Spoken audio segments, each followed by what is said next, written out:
Okay, here we go.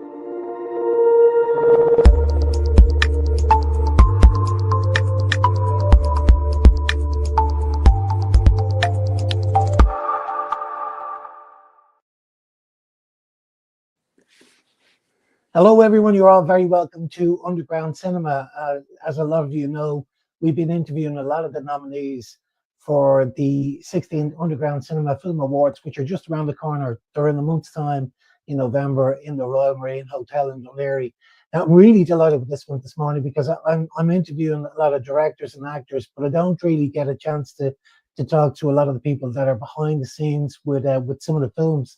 So there was a brilliant submission that came into us earlier on this year called Ogham. It's received 4 nominations. The cinematography superb. It's by Piers McGrail. It's got a costume design nomination as well for Kate O'Doherty, and the best score nomination for Gemma Doherty. But it also got a fantastic and well-deserved nod for production design.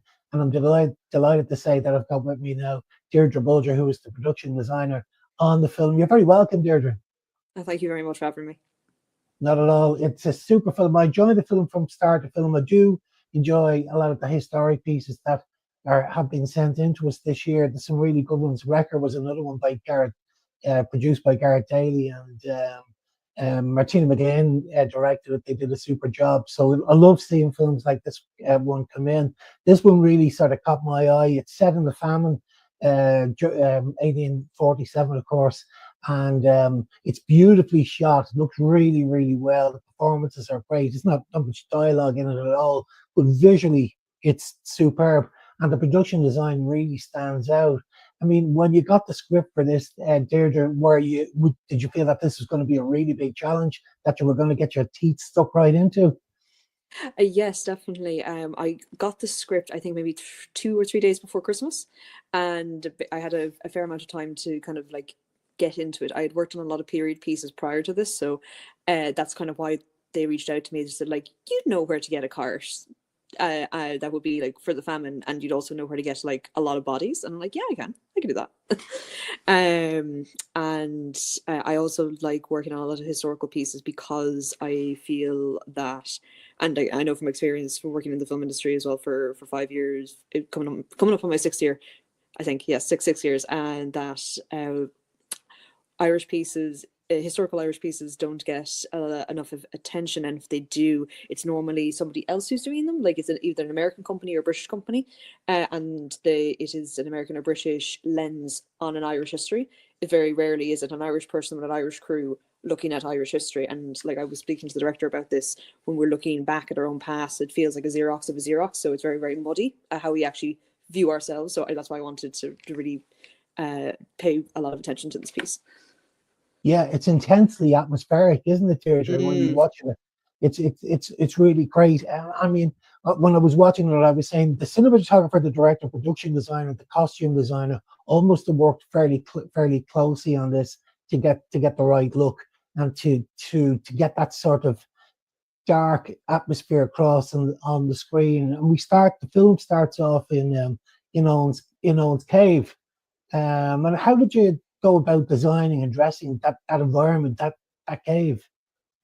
Well, this is the thing with locations shooting. It's beautiful and cheap, so it's a lot of like location scouting again. That like half the time, locations and art department and production design work very closely together, because one will lift up the other, and vice versa, obviously. So when we were going into that cave, I don't know. Do you know the caves of Kesh and Sligo? I do. I live in Longford. I'm not that far away from. Yes. Yeah.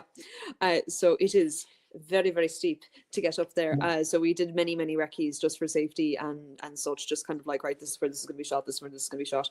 And it was a huge team effort. Like, everybody from different departments were coming in just to get all of the props up that very steep hill. And just like, obviously you saw there with the grave and everything like that again, between real stones and fake stones, just trying to get the whole thing up there. And it was very mucky. I remember that everybody. There's a lot of sheep in there that had to be brought out for that particular set piece. and we filmed that last, and then the other half was shot in the Wicklow Mountains. That was like, again, the whole production was a challenge due to obviously the subject matter, the location, and the the weather, because you're filming exteriors the entire time. So it was a huge crew effort for absolutely everybody. And like, I will say this, every single department was on the top of their game. Like, if they weren't, this would not work at all, like, as a I was piece. just, yeah, Deirdre, I was just going to say that, because the period accuracy is essential when you're working on a piece like that. I mean, what sort of research did you put into this beforehand? So my background, my dad is a history teacher, and I would go to him quite a bit on productions, and I had worked on productions such as The Banshees of Inisherin, so which they didn't have a researcher on in the art department, so all of the English crew that was there kind of just turned to me and said, "You know these things." I was like, "Yes, clearly I do." So I was drawing on a lot of historical pieces that I would have kept from that show, and then I just go back into my notes and like, "Oh, you would have this, you would have that," da, da, da, da.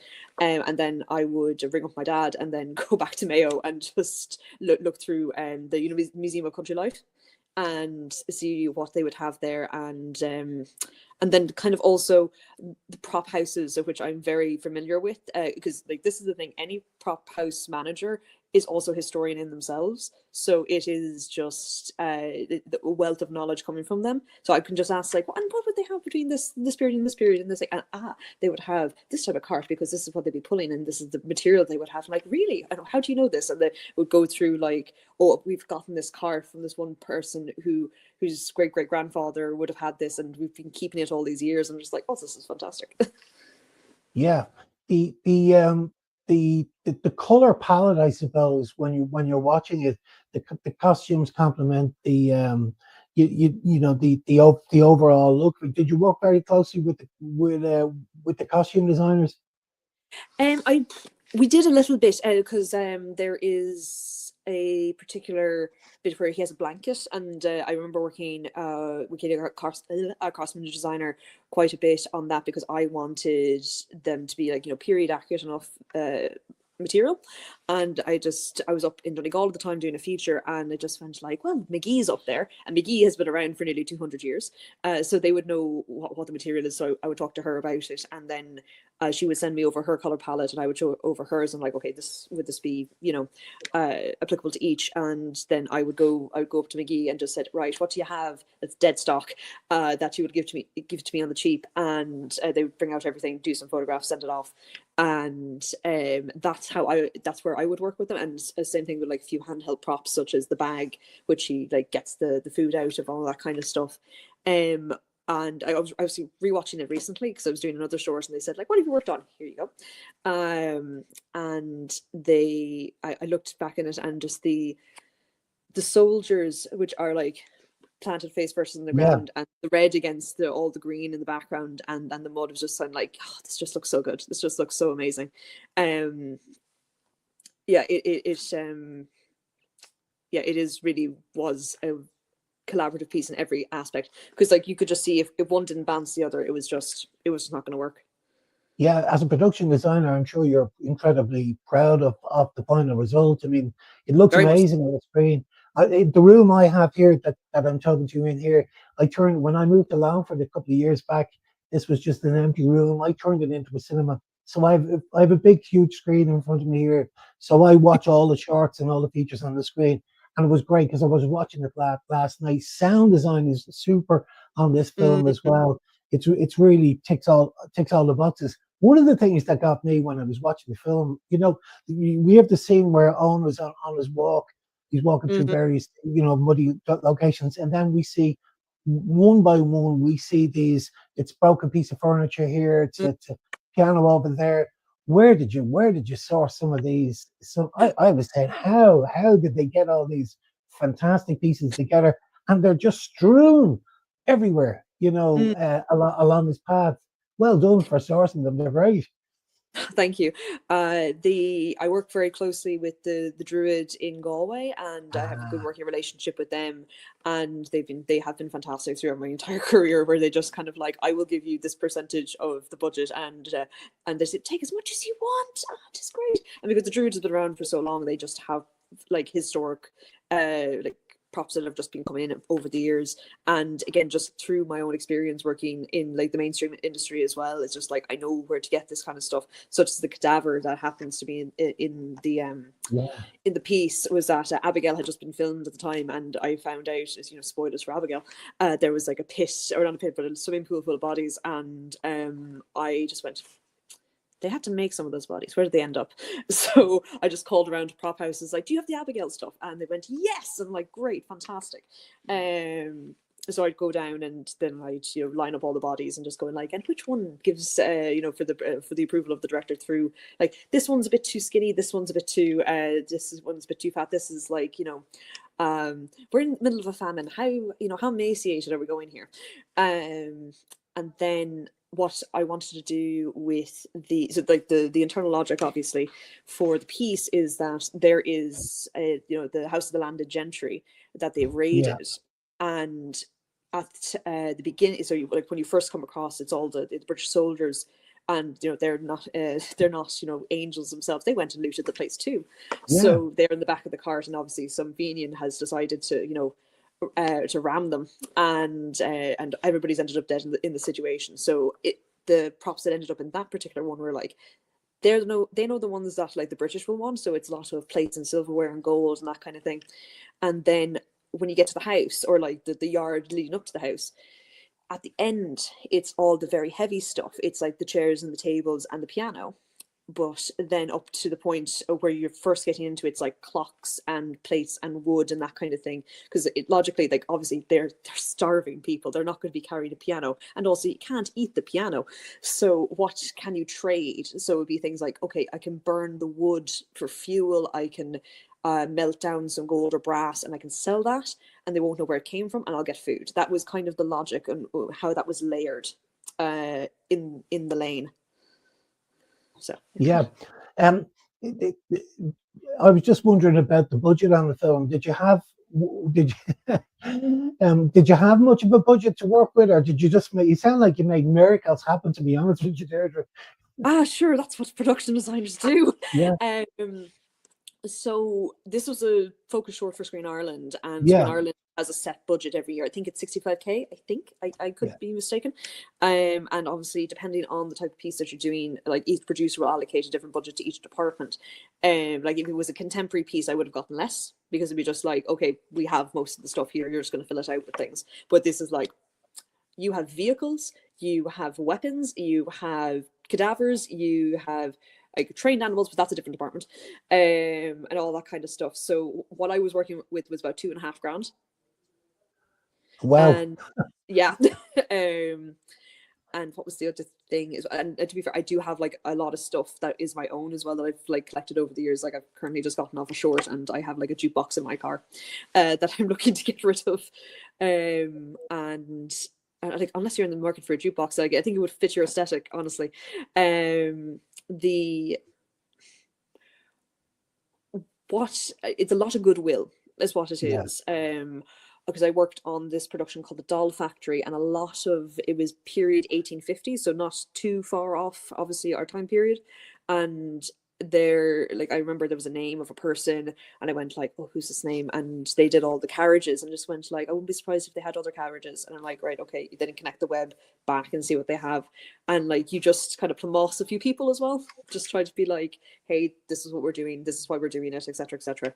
And like, if you care about the historical nature of the items of which you're purchasing, they're more inclined to give you a bit of a discount, because you understand the importance of what you have. Yeah, it sounds like there's an awful lot of phoning around as well. Lots of emails. Lots of that. Like today, I'm going to BG Props again, because I'm doing a short this weekend, another famine piece, and I have to get shackles and what is it? Not jerry cans, but like the equivalent of like 1840s jerry cans. And was it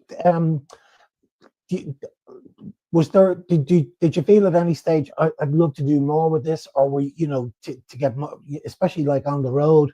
I think you had so many bits and bobs on the road. I don't think you needed any more. But were you happy as a production designer, or was a production designer ever happy at all? That, you know, Oh God, we're just tortured artists, and we're never yeah, happy.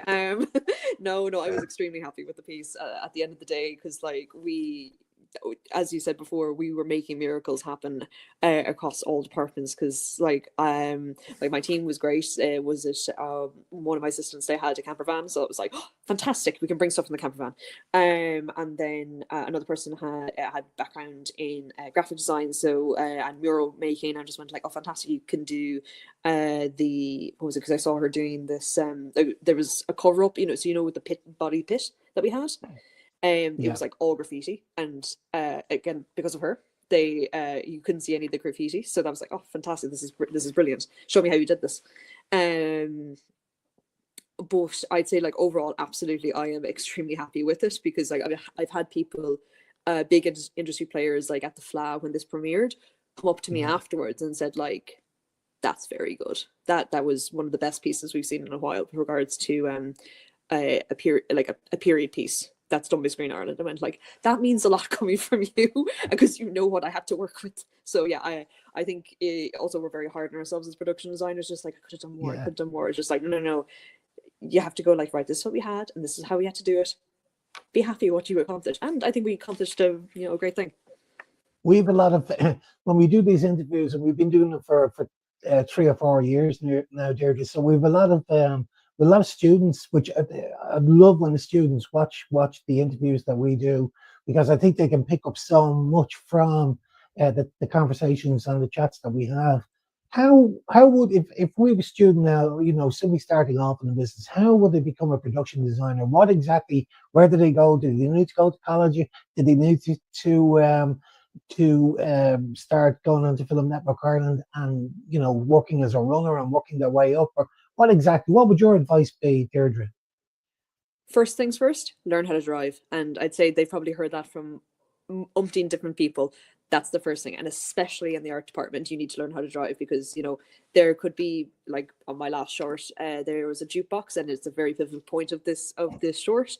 It's in Wexford, and you're filming on Friday, and you need it today, and they've just given you a deal, so you need to get down to Wexford now.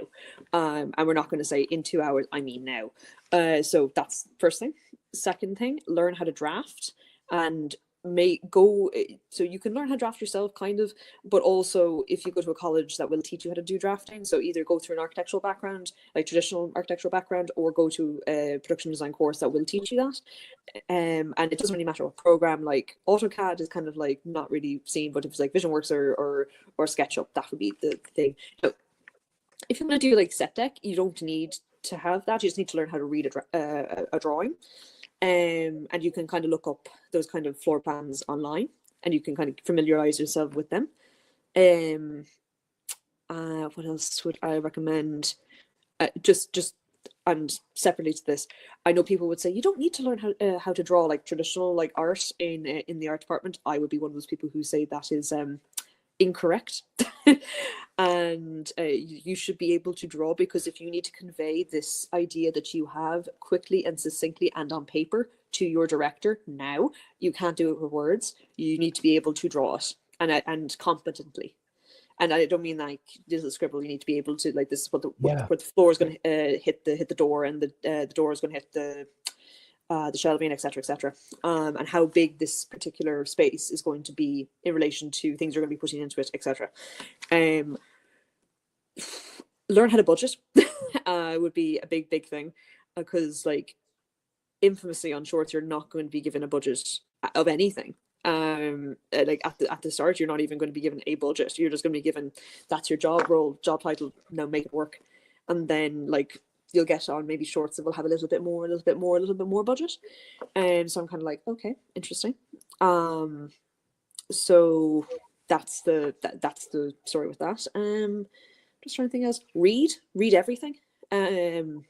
because the amount of things that you will work on in the Irish film industry that would be adaptations of novels or that will turn into TV shows is very high. So it is very good to know the source material. It's also good to be a history buff and know the history of what you're doing, even if you don't have a particular connection to it. Like if you're doing an English period piece in Ireland, which also quite happens quite frequently, know your English history, because you need to get it right, because you're going to be changing a lot of Irish things to English things and vice versa.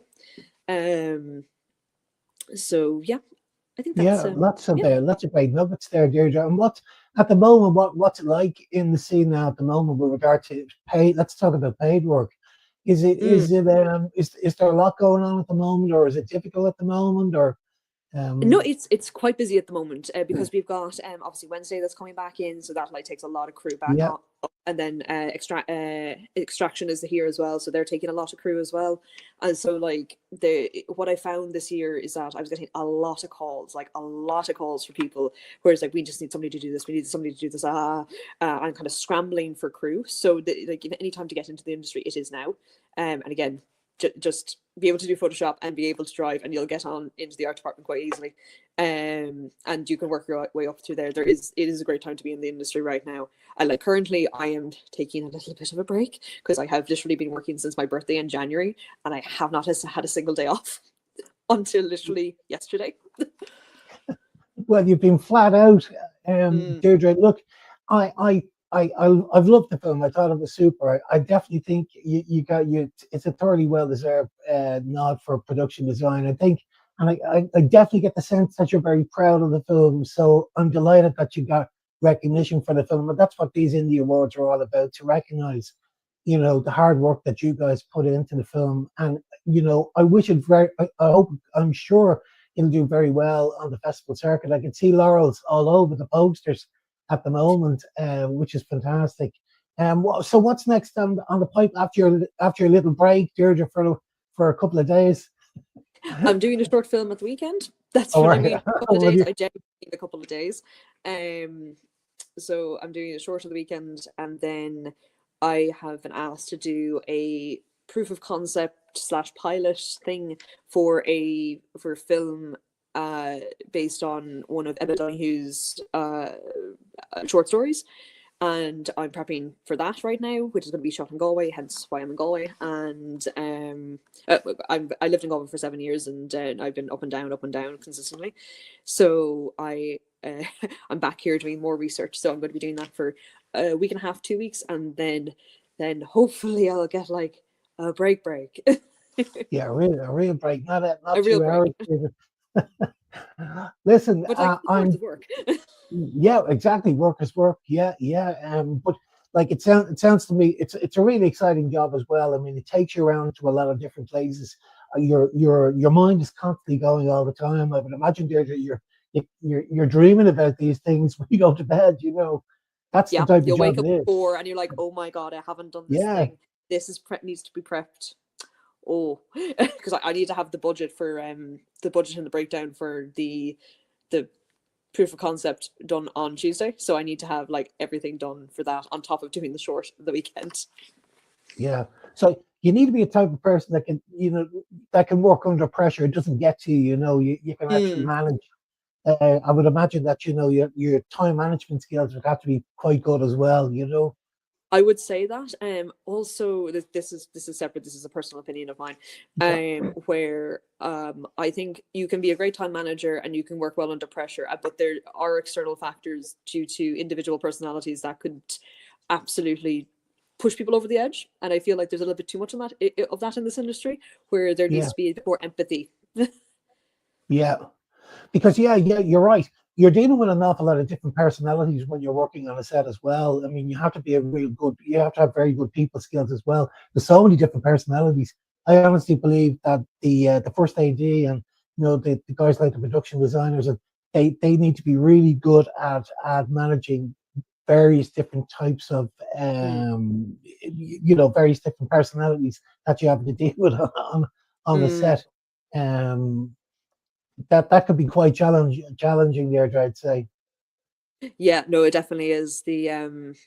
I work majority of my time in the graphics department currently, and as everybody is, because I did the Jason Statham thriller this year. And what was it, the lads were saying there, like graphics is the hardest department in the art department. Like everything else is like a cakewalk in comparison. Because an example would be, you could do a graphic perfectly, beautifully done, signed off by absolutely everyone. 5 minutes before they shoot, they'll ask you to change it. And how I describe that to other people, because I have a lot of writer friends, it'd be like, you know, you wrote this beautiful piece, it has been published or it's about to be published, and then they're just about to hit print, and then they say, hey, can you do the entire thing in the second tense? And Wow. like, and can you do it in 10 minutes, please? Thanks. Yeah. And that's the type of thing where you will be constantly put up against in the graphics, and you just have to roll with the punches all the time. But like, there obviously is a point where you kind of like, there's rolling with the punches, and then there's just abuse, and you have to toe that line quite well. And I'd say that with a lot of departments there is that as well. It's kind of like, the ceiling is here, this is where you are, you're very close to that ceiling. Yeah. Well, look, this is all fantastic advice for anybody that's watching this today that's interested in getting into production design. If anyone hasn't seen this film, if you are popping along to, this is festival season, films are on all over the country now at the moment. If it has been selected, definitely stay back and watch this film. It really is a fantastic piece of filmmaking, and I'm sure you're delighted. Well, you've said you are, Deirdre, that you were part of it to make that magic happen on the big screen. Absolutely, the team are incredibly talented, and I know they've gone off to do like extremely big productions. So like, I'm extremely happy for them.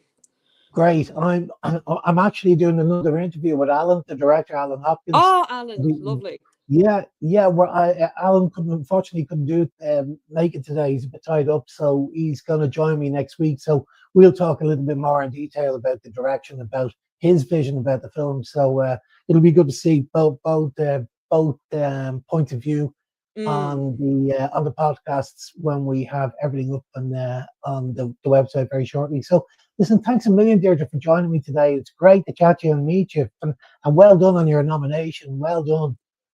Thank you very much. Okay, Deirdre, take care now. Bye-bye. Bye.